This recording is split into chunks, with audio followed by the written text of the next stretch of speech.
Vous ne croirez jamais ce qui s'est passé lorsqu'un chef de police a osé défier un système corrompu. Restez jusqu'à la fin pour une révélation choquante qui vous laissera sans voix. Avant de plonger dans cette histoire palpitante, si vous êtes prêt à vibrer avec une intrigue pleine de tension et d'émotion, laissez un commentaire avec le numéro 1 et abonnez-vous à notre chaîne pour ne rien manquer. Si vous n'êtes pas convaincu, un petit like nous fera plaisir. Et surtout, ne quittez pas avant la fin, car une surprise explosive vous attend. Introduction. Jean Dubois, un chef infiltré dans l'ombre d'un scandale. Dans la petite ville de Vienne-sur-Loire, où les murmures de corruption empoisonnent l'air, Jean Dubois, un homme d'origine africaine au regard d'acier, est nommé chef de police. Son arrivée n'est pas un simple changement de poste. C'est une déclaration de guerre contre un système gangréné par le mépris et la discrimination. Furieux face aux rumeurs de brutalité et d'injustice au sein du commissariat, Jean décide de frapper fort. Il ne se présente pas en uniforme rutilant, mais en civil, vêtu d'une chemise usée et d'un bonnet enfoncé sur la tête, comme un fantôme dans la foule. Son plan? Infiltrer son propre commissariat, tel un espion dans une forteresse ennemie pour démasquer la vérité crue, sans filtre ni façade. Chaque pas qu'il fait dans le parking bondé du commissariat est chargé de rage contenue. Il sait que derrière les rires gras et les regards arrogants des officiers se cache une culture toxique qu'il est déterminé à anéantir. Mais ce qu'il découvrira dépasse l'imaginable. Une insulte humiliante, un crachat en plein visage et une conspiration silencieuse qui menace de tout faire exploser. Jean, bouillonnant de colère, sent monter en lui une fureur froide, celle d'un homme prêt à renverser un empire de préjugés. Et si ce n'était que le début d'une tempête qui secouera Vienne-sur-Loire à jamais? La colère de Jean Dubois, ce chef de police infiltré, bouillonnait encore dans ses veines alors qu'il quittait le parking de Vienne-sur-Loire, où les rires moqueurs des officiers résonnaient comme des coups de poignard. Il n'était pas seulement un homme en mission, il était une tempête prête à balayer un commissariat gangréné par l'arrogance et le mépris. Sous son bonnet usé et sa chemise froissée, Jean avançait vers l'entrée latérale du commissariat, son cœur battant au rythme d'une rage contenue. Chaque regard désinvolte des officiers qu'il croisait, chaque plaisanterie grossière échangée dans les couloirs, attisait davantage sa détermination. Il n'était pas là pour se faire des amis, mais pour déraciner une culture toxique. Et ce qu'il allait découvrir allait faire trembler les murs de ce bâtiment. L'intérieur du commissariat était un chaos organisé.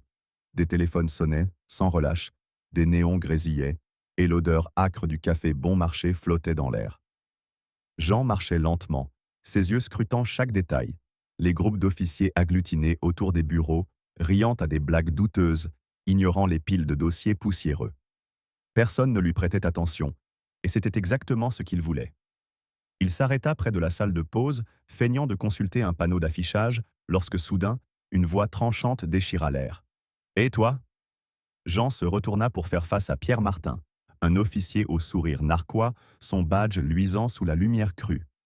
Derrière lui, un groupe d'officiers observait, leurs regards oscillant entre amusement et méfiance. « T'es perdu, l'ami ?» lança Pierre, sa voix dégoulinante de condescendance. « Ce n'est pas un refuge pour les gens comme toi. » Jean sentit une vague de fureur monter en lui, mais il garda son calme, ses poings se serrant discrètement. Il ouvrit la bouche pour répondre, mais Pierre ne lui en laissa pas le temps. « Dégage, on n'a pas besoin de clochards ici !» rugit-il, provoquant des rires gras parmi ses collègues. La colère de Jean, déjà incandescente, menaçait d'exploser. Il hésita. Devait-il révéler son identité et mettre fin à cette mascarade ou laisser la scène se dérouler pour exposer pleinement la pourriture qu'il soupçonnait? Avant qu'il ne puisse décider, Pierre s'approcha, son visage à quelques centimètres du sien, et cracha en plein sur Jean. Le temps sembla s'arrêter. Le crachat, chaud et humiliant, coulait sur sa joue, et les rires autour de lui éclatèrent comme une tempête moqueuse. Un officier tapa du poing sur une table, plié de rire, tandis qu'un autre marmonnait des insultes sur « les intrus qui doivent rester à leur place ». Jean, le visage figé, sentit son sang bouillir. Chaque fibre de son être hurlait de riposter, de briser l'arrogance de Pierre d'un seul coup. Mais il était plus qu'un homme blessé dans son orgueil. Il était un chef avec une mission. Lentement, il sortit un mouchoir de sa poche et essuya le crachat, ses gestes mesurés, presque cérémonieux. « Est-ce ainsi que vous traitez tous ceux qui franchissent ces portes ?» demanda-t-il, sa voix grave et vibrante de colère contenue. Pierre, Toujours Hilar haussa les épaules. Seulement ceux qui n'ont rien à faire ici, répondit-il, déclenchant une nouvelle vague de rire. Mais quelque chose dans le regard de Jean, une lueur d'acier, une promesse de justice, fit vaciller l'assurance de Pierre, ne serait-ce qu'un instant. Ce que Pierre ignorait, c'était que Jean avait entendu des rumeurs avant même son arrivée. Des plaintes anonymes, des murmures de collusion entre certains officiers pour protéger leurs abus de pouvoir. Ce crachat n'était pas seulement une insulte personnelle, c'était la preuve éclatante d'un système pourri jusqu'à l'os. Jean tourna les talons, son silence plus menaçant que n'importe quel cri. Il marcha vers le bureau principal, son esprit en ébullition. Il ne s'agissait pas seulement de Pierre.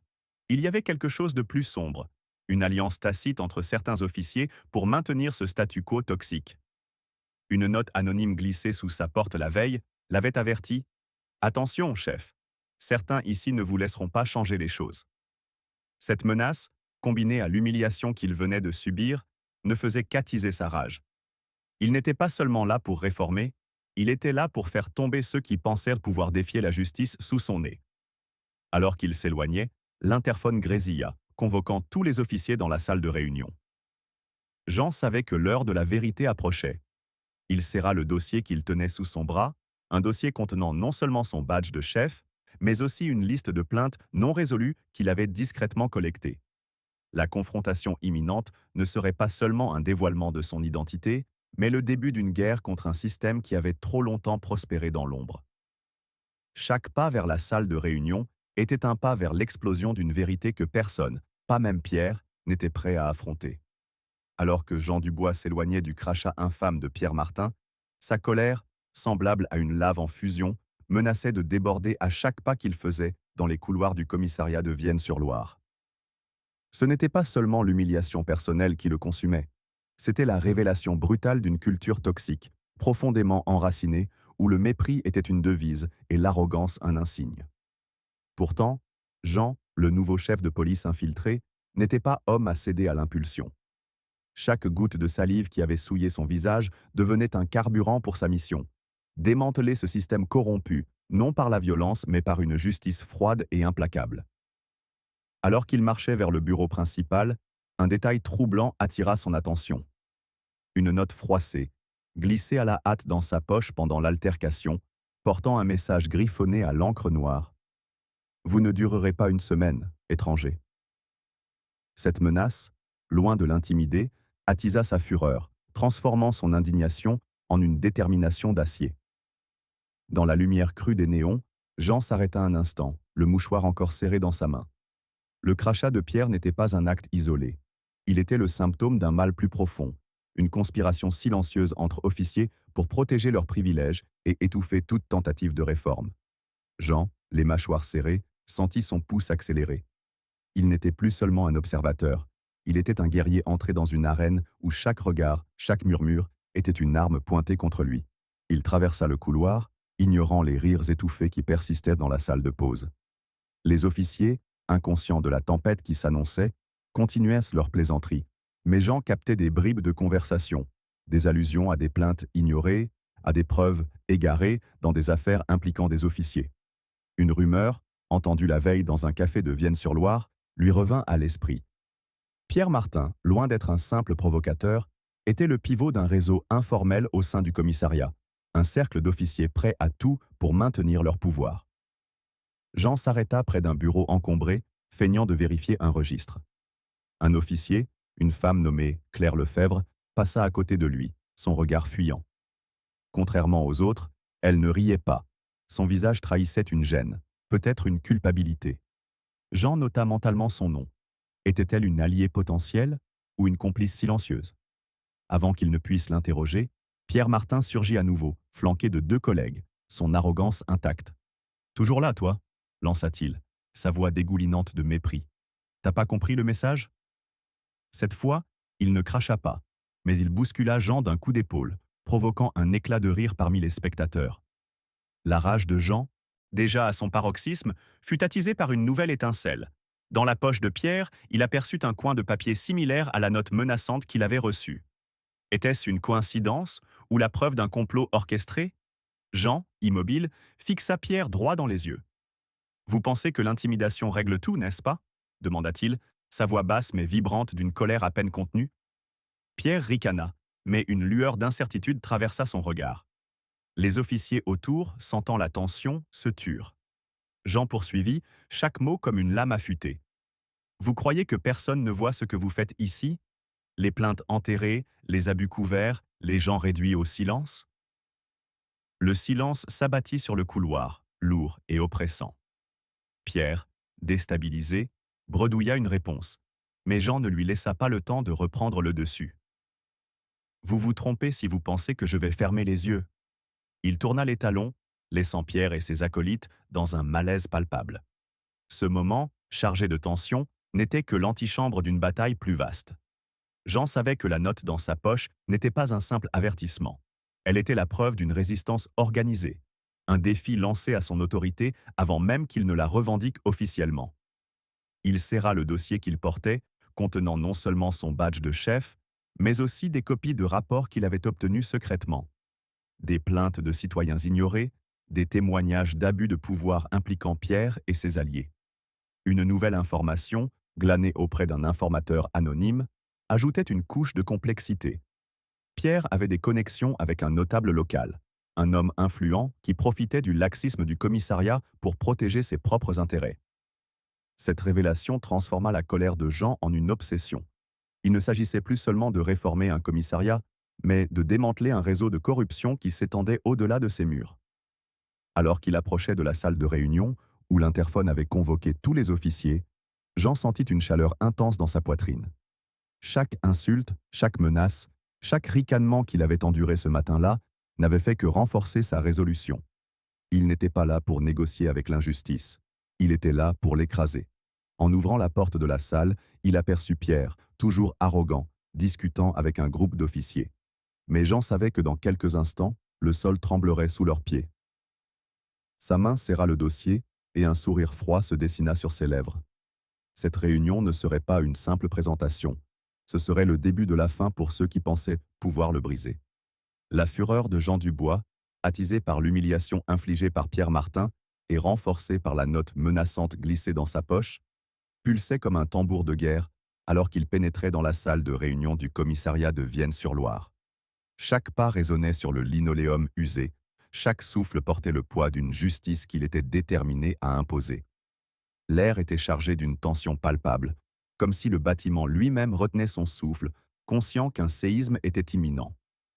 Jean, toujours vêtu de sa chemise froissée, n'était plus l'intrus anonyme que les officiers avaient éraillé. Il était un volcan sur le point d'entrer en éruption, prêt à engloutir la culture toxique qui gangrénait ce lieu. La note anonyme « Vous ne durerez pas une semaine, étranger » brûlait dans son esprit, tout comme le crachat de Pierre sur son visage. Mais ce n'était pas le moment de céder à la rage brute. Jean savait que son prochain mouvement devait être précis, dévastateur, un coup qui ébranlerait les fondations même de ce commissariat. La salle de réunion, baignée dans une lumière froide, bourdonnait du brouhaha des officiers prenant place. Certains sirotaient dans leur café, d'autres échangèrent des plaisanteries, inconscients du piège qui se refermait sur eux. Jean entra par une porte latérale, un dossier épais sous le bras, son visage impassible masquant la tempête intérieure. Il se posta dans l'ombre, observant Pierre Martin, adossé au mur, un sourire arrogant aux lèvres, plaisantant avec ses acolytes. Le capitaine Louis Bernard, un homme robuste aux tempes grisonnantes, monta sur l'estrade et frappa la table pour réclamer le silence. « Asseyez-vous, tous, nous avons une annonce importante. » Les officiers obéirent, leur curiosité piquée, tandis que Jean, toujours invisible à leurs yeux, sentait son cœur marteler sa poitrine. Il n'était pas seulement là pour se présenter, il était là pour déclencher une révolution. Louis Bernard s'éclaircit la gorge. « Comme vous le savez, notre ancien chef a pris sa retraite. Aujourd'hui, je vous présente notre nouveau chef de police, un homme avec une carrière exemplaire et une vision claire pour notre commissariat. » À ce moment, Jean s'avança, ses pas lourds et mesurés résonnant dans le silence soudain. Les têtes se tournèrent, les regards s'écarquillèrent. Lorsqu'il atteignit l'estrade, posant son dossier avec une lenteur délibérée, un murmure d'incrédulité parcourut la salle. Pierre Martin, qui riait encore un instant plus tôt, se figea, son visage blêmissant comme s'il avait vu un fantôme. Les officiers qui avaient applaudi son crachat échangeaient désormais des regards paniqués. Jean ajusta son col, puis leva les yeux, son regard perçant balayant la pièce comme une lame. « Bonjour », dit-il, sa voix grave et vibrante d'une colère froide. « Je m'appelle Jean Dubois.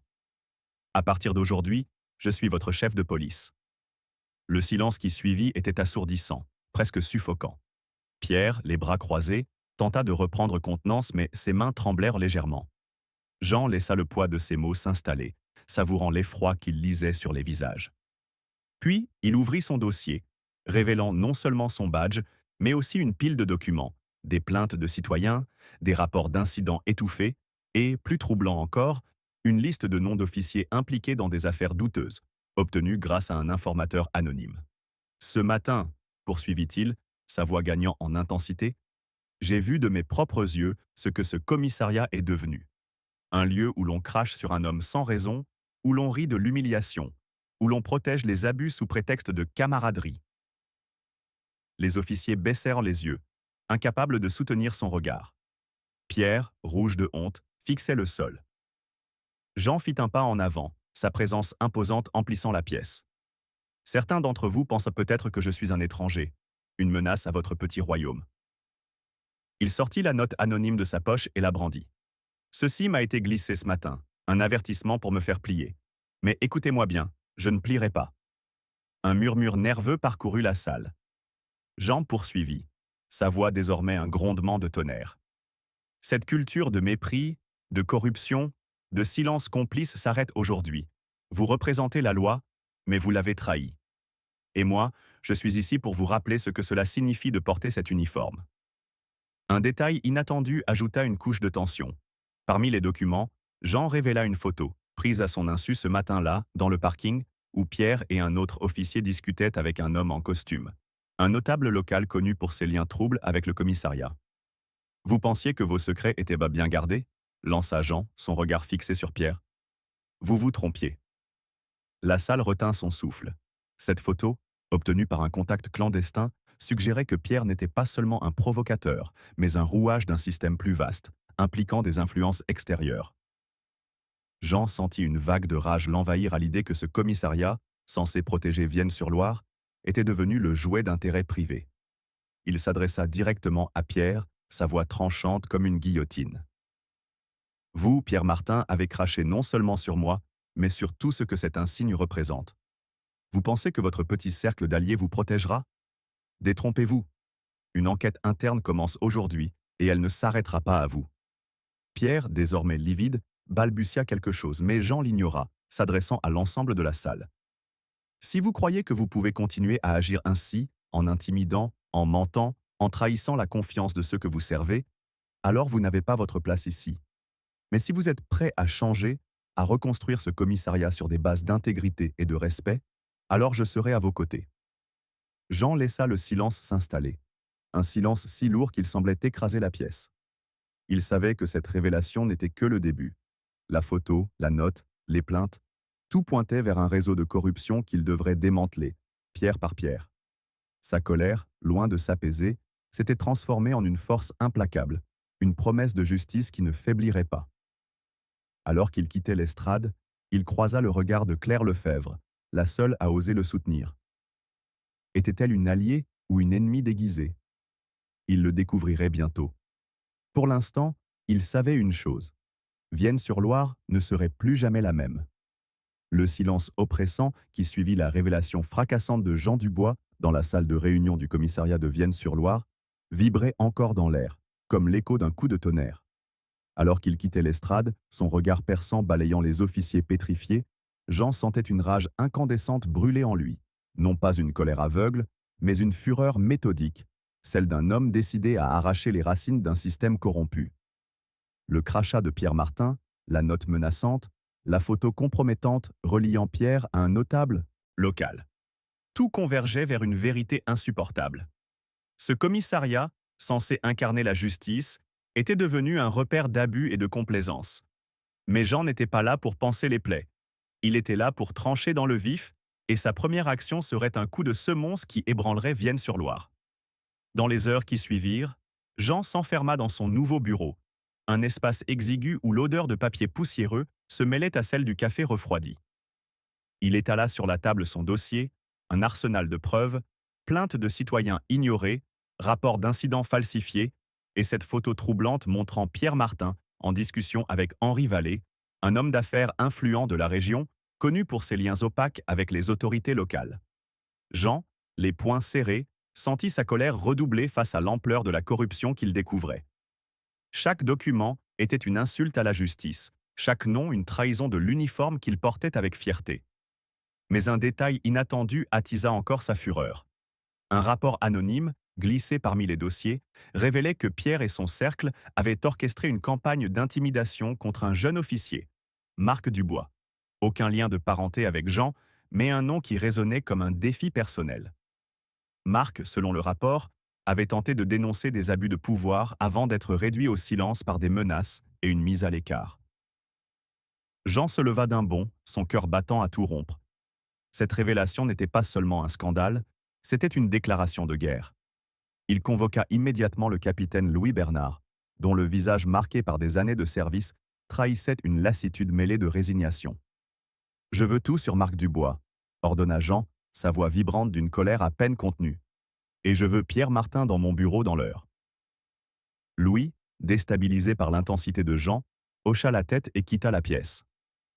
Jean savait que suspendre Pierre n'était que le début. Il devait frapper fort, non seulement pour punir, mais pour envoyer un message clair. Personne, pas même les puissants, n'était au-dessus de la loi. Il griffonna une note à l'intention de Claire Lefebvre, l'officier dont le regard ambigu l'avait intrigué. Était-elle une alliée ou une pièce du puzzle de Pierre? Il l'invita à un entretien discret, déterminé à tester sa loyauté. Lorsque Pierre entra dans le bureau, son arrogance habituelle s'était fissurée, remplacée par une nervosité mal dissimulée. « Vous m'avez fait appeler, chef ?» lança-t-il, tentant un sourire crispé. Jean, debout derrière son bureau, le fixa avec une intensité qui semblait percer son âme. « Asseyez-vous » ordonna-t-il, sa voix aussi tranchante qu'une lame. Il posa la photo de Pierre avec Henri Vallée sur la table, accompagné du rapport sur Marc Dubois. « Expliquez-moi ceci » dit-il, chaque mot chargé d'une fureur glaciale. Pierre blêmit, ses mains tremblantes cherchant une réponse. « Ce n'est pas ce que vous pensez » balbutia-t-il, mais Jean l'interrompit. « Vous avez intimidé un officier, couvert des abus, et fraternisé avec un homme qui corrompt cette ville. Vous pensiez que je ne découvrirais rien ?» Jean fit un pas vers Pierre, sa présence imposante emplissant la pièce. « Vous avez craché sur moi ce matin, mais ce n'est pas moi que vous avez insulté. C'est chaque citoyen qui attend de nous protection, chaque officier qui croit encore en la justice. » Il ouvrit le dossier, révélant une liste de plaintes contre Pierre, usage excessif de la force, commentaires discriminatoires, et maintenant, des preuves d'intimidation interne. « Vous êtes suspendu, avec effet immédiat », déclara Jean, sa voix grondant comme un orage. « Une enquête complète est ouverte, et si vous pensez que vos amis puissants vous sauveront, détrompez-vous. » Pierre, le visage cramoisi, tenta de protester, mais Jean le coupa net. « Sortez !» Alors que Pierre quittait la pièce, Jean sentit une nouvelle vague de colère l'envahir, non pas contre Pierre seul, mais contre un système qui avait permis à de tels hommes de prospérer. Il ordonna à Louis de constituer une équipe d'enquête indépendante, incluant Claire, dont il voulait sonder les intentions. Mais un autre élément ajouta une tension dramatique. Un appel anonyme, reçu juste après le départ de Pierre, avertit Jean qu'Henri Vallée avait été informé de son enquête. « Vous jouez un jeu dangereux, chef », murmura une voix déformée avant de raccrocher. Cette menace, loin d'ébranler Jean, renforça sa détermination.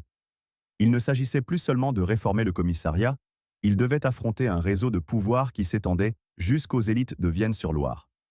Une réunion communautaire à venir, déterminée à montrer que le commissariat pouvait changer. Il pensa à Marc Dubois, ce jeune officier brisé par le système, et jura de lui rendre justice. Sa colère, désormais canalisée, devint une arme affûtée. Il ne tolérerait plus ni le silence ni la complicité. En posant son stylo, il jeta un regard par la fenêtre, où les lumières de Vienne-sur-Loire scintillaient dans la nuit. Cette ville méritait mieux, et il était prêt à tout pour le prouver. La tempête déclenchée par Jean Dubois dans son bureau, où il avait suspendu Pierre Martin et lancé une enquête interne, laissait encore des échos dans les couloirs sombres du commissariat de Vienne-sur-Loire. Sa colère, un brasier alimenté par le crachat de Pierre, la note menaçante et les preuves d'un réseau de corruption impliquant le notable Henri Vallée, ne s'étaient pas apaisées. Pourtant, alors qu'il rangeait les dossiers compromettants sous la lumière pâle d'une lampe de bureau, Jean savait que sa fureur devait être canalisée en actions concrètes pour transformer ce commissariat en un bastion de justice. Le sort de Marc Dubois, cet officier brisé par les intimidations, pesait lourd sur sa conscience, tout comme l'appel anonyme qui l'avait averti du danger. Jean n'était pas seulement un chef.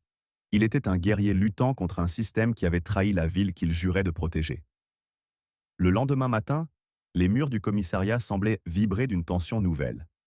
Les officiers, autrefois bruyants et arrogants, murmuraient entre eux, leurs regards fuyants évitant le bureau de Jean. Il sortit dans le couloir, son uniforme impeccablement repassé contrastant avec la chemise froissée de la veille. Chaque pas était un défi, chaque regard un affront à ceux qui espéraient le voir plier. Jean convoqua une réunion d'urgence pour établir de nouvelles règles. Transparence absolue, respect obligatoire et une tolérance zéro pour tout comportement contraire à l'éthique. Mais un obstacle imprévu surgit. Une lettre anonyme, glissée sous la porte de son bureau pendant la nuit, accusait Claire Lefebvre d'avoir couvert les agissements de Pierre en échange de faveurs. Cette révélation, si elle était vraie, menaçait de compromettre l'enquête et d'alimenter la méfiance au sein du commissariat. Jean, les poings serrés, sentit une rage nouvelle l'envahir. Était-il entouré de traîtres, même parmi ceux qui l'envisageaient comme allié? Il décida de confronter Claire en privé. Dans une salle d'interrogatoire austère, elle s'assit, son visage pâle mais résolu. « Je n'ai rien couvert », affirma-t-elle, sa voix tremblante mais sincère. « J'ai vu ce que Pierre faisait, mais j'avais peur. Il menaçait de ruiner ma carrière. » Jean, debout, la fixa avec une intensité brûlante. « La peur n'est pas une excuse, » répondit-il, sa voix grondant comme un orage. « Vous portez un uniforme, Claire. Vous avez prêté serment. Si vous saviez et n'avez rien fait, vous êtes aussi coupable qu'eux. » Claire baissa les yeux, des larmes perlant à ses paupières. Mais elle releva la tête, un éclair de détermination dans le regard. « Je veux changer, chef.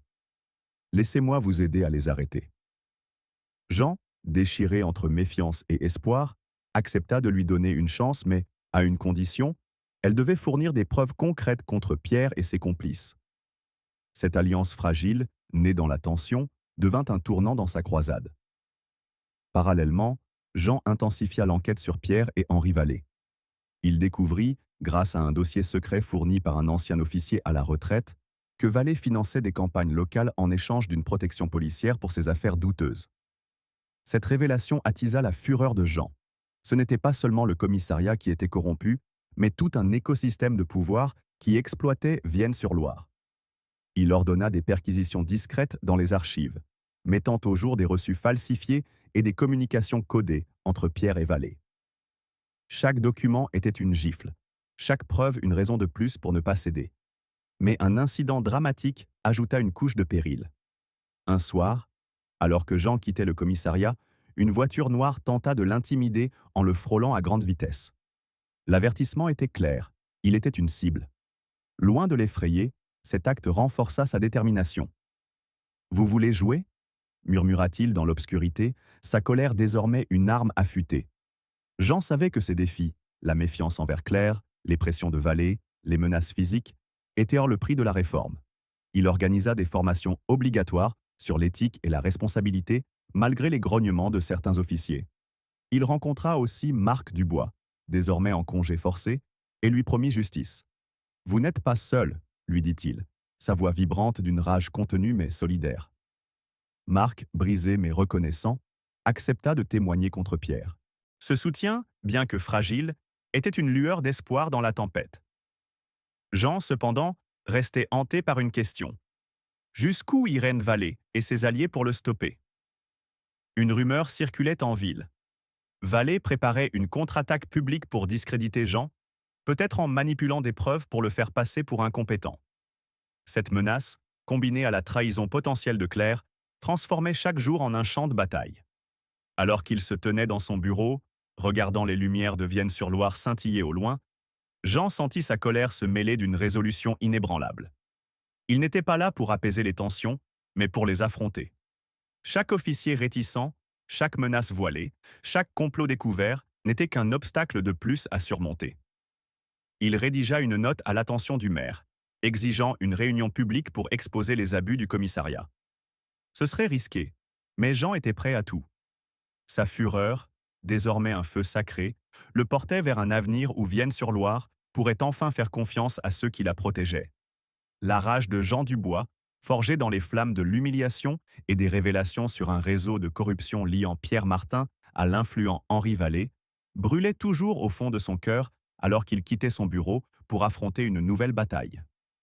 Les couloirs du commissariat de Vienne-sur-Loire, autrefois emplis de rires arrogants, étaient désormais chargés d'une tension électrique, comme si chaque officier sentait le poids de ses réformes imminentes. La suspension de Pierre, l'alliance fragile avec Claire Lefebvre et l'incident de la voiture noire qu'il avait frôlée dans la nuit n'avaient fait qu'attiser sa détermination. Jean n'était pas seulement un chef de police, il était un homme en mission, prêt à défier les puissants pour redonner à cette ville une justice digne de ce nom. Mais ce matin-là, il ne s'agissait pas de confronter des officiers corrompus dans les murs du commissariat. Jean s'apprêtait à descendre dans l'arène publique, à la rencontre des citoyens de Vienne-sur-Loire, pour faire face à leur méfiance et à leur colère. Sous un ciel gris d'automne, Jean traversa la place centrale de la ville où une foule s'était rassemblée pour un forum communautaire organisé à la hâte. Les habitants, las des abus policiers et des rumeurs de collusion avec des notables comme Vallée, le regardèrent avec suspicion. Jean, vêtu de son uniforme officiel pour la première fois depuis son arrivée, sentit une fureur nouvelle monter en lui. Non pas contre la foule, mais contre le système qui avait trahi leur confiance. Chaque regard accusateur, chaque murmure hostile était un rappel de l'ampleur de sa tâche. Alors qu'il montait sur l'estrade improvisée, un jeune garçon, Antoine, s'approcha timidement, ses yeux grands ouverts. « C'est vrai que vous êtes le nouveau chef ?» demanda-t-il, sa voix tremblante. « Mon père dit que les flics ne se soucient pas de nous. » Ces mots, innocents mais cinglants, transpercèrent Jean comme une lame. « Je suis là pour changer ça, » répondit-il, sa voix vibrante d'une colère contenue mais résolue. « Et si tu as besoin de moi, Antoine, viens me trouver. » Mais la foule n'était pas aussi facile à convaincre. Une femme, Madame Leroux, une commerçante respectée, se leva, son visage marqué par la frustration. « Pourquoi devrions-nous vous croire ?» lança-t-elle, sa voix portée par un murmure d'approbation. « Vos officiers harcèlent nos jeunes, protègent les puissants comme Vallée, et vous arrivez avec des promesses vides. » La foule s'agita, et Jean sentit sa rage redoubler. Non pas contre Madame Leroux, mais contre les années d'injustice qui avaient nourri cette défiance. Il leva une main pour demander le silence, son regard perçant balayant l'assemblée. « Vous avez raison d'être en colère, » dit-il, sa voix grondant comme un orage. « Moi aussi je suis furieux. Furieux qu'on ait laissé ce commissariat devenir un outil d'oppression. Furieux que des hommes comme Pierre Martin aient sali l'uniforme que je porte. Mais je ne suis pas ici pour faire des promesses vides. Je suis ici pour agir. » Un rebondissement inattendu vint intensifier la tension. Alors que Jean parlait, un groupe de manifestants brandissant des pancartes dénonçant Henri Vallée tenta d'interrompre le forum. L'un d'eux, un jeune homme nommé Julien, cria « Vallée contrôle tout, votre commissariat est à sa botte. » Jean, au lieu de les faire taire, descendit de l'estrade et s'approcha de Julien, ignorant les murmures choqués. « Vous voulez des preuves que je ne suis pas leur pion ?» demanda-t-il, sa voix vibrante d'une fureur à peine contenue. Il sortit de sa poche une copie de la photo compromettante, montrant Pierre avec Vallée, et la brandit devant la foule. « Voici ce que j'ai trouvé en une semaine, et je ne m'arrêterai pas là. » La foule, stupéfaite, retint son souffle. Ce geste audacieux, révélant publiquement une preuve explosive, mit Jean en danger. Il savait que Vallée, informé par ses contacts, pourrait riposter violemment. Jean poursuivit, sa voix montant en intensité. « Je ne tolérerai plus ni corruption ni silence. Chaque plainte que vous avez déposée, chaque injustice que vous avez subie, je les prends au sérieux. » Il raconta l'histoire de Marc Dubois, l'officier intimidé pour avoir dénoncé des abus, et promit de rouvrir chaque dossier étouffé. La foule, d'abord hostile, commença à l'écouter, certains hochant la tête, d'autres essuyant des larmes. Mais un nouveau défi surgit. Un article publié le matin même dans le journal local, signé par un anonyme mais clairement inspiré par Vallée, accusait Jean d'incompétence et de vouloir déstabiliser la ville. Cette attaque publique, combinée à la tentative d'intimidation par la voiture noire, fit bouillir le sang de Jean. Il n'était pas seulement en guerre contre son commissariat, il affrontait un réseau de pouvoir qui cherchait à l'écraser avant qu'il ne puisse aller trop loin. Jean termina son discours en s'adressant directement à la foule. Je ne peux pas changer le passé, mais je peux vous promettre ceci. Tant que je serai chef, ce commissariat servira Vienne-sur-Loire, pas les puissants. Il invita les citoyens à signaler directement à lui tout abus, contournant ainsi les officiers véreux. Antoine, le jeune garçon, s'approcha à nouveau, un sourire timide aux lèvres. « Je vous crois, monsieur, » murmura-t-il. Ce moment, fragile mais puissant, raviva la colère de Jean, une colère désormais mêlée d'espoir. Il savait que chaque pas vers la confiance de la communauté était une victoire, mais aussi un risque. En rentrant au commissariat, il apprit que Claire Lefebvre avait fourni un témoignage clé contre Pierre, confirmant les liens avec Vallée. Mais un message laissé sur son bureau, une photo de lui au forum, avec un cercle rouge autour de sa tête, lui rappela que le danger grandissait. Jean, loin d'être intimidé, serra les poings. Sa fureur, un feu inextinguible, le poussait à continuer, quoi qu'il en coûte. Après avoir défié la foule et démasqué les manigances d'Henri Vallée sur la place de Vienne-sur-Loire, Jean Dubois rentra au commissariat, sa colère toujours vive, mais désormais mêlée d'une lueur d'espoir. Les couloirs, jadis étouffés par l'arrogance, vibraient d'une énergie nouvelle. Pierre Martin, suspendu, n'était plus qu'un écho du passé, et Claire Lefebvre, ralliée à Jean, apportait des preuves accablantes contre Vallée. Pourtant, un dernier défi surgit. Un courriel anonyme, accompagné d'une vidéo, montrait Jean au forum, sous-titré d'insultes racistes. Cette attaque, orchestrée pour briser sa crédibilité, attisa une fureur volcanique. Jean, refusant de plier, organisa une marche communautaire, réunissant citoyens et officiers repentis comme Marc Dubois. La ville, divisée, s'unissait lentement sous son impulsion. Sa rage, un feu sacré, transforma Vienne-sur-Loire. Un commissariat renaissant, une communauté en éveil et un chef inflexible face à l'injustice.